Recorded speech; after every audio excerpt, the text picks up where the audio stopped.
If you have an Android device that does not come with a screen recorder, there are various apps that you can download that will help you do this.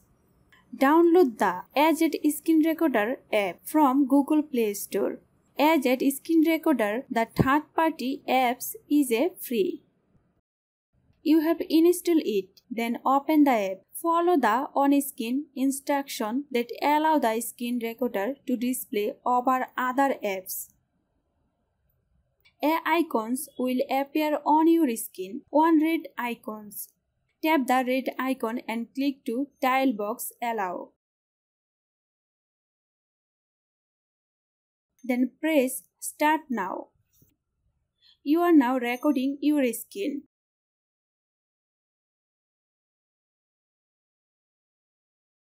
When you are finished recording, swipe down from the top of the screen. A small Agent Recorder menu bar will become visible. Tap the two vertical lines, push or the square icon to stop recording. Your video will save to your gallery once you click Stop.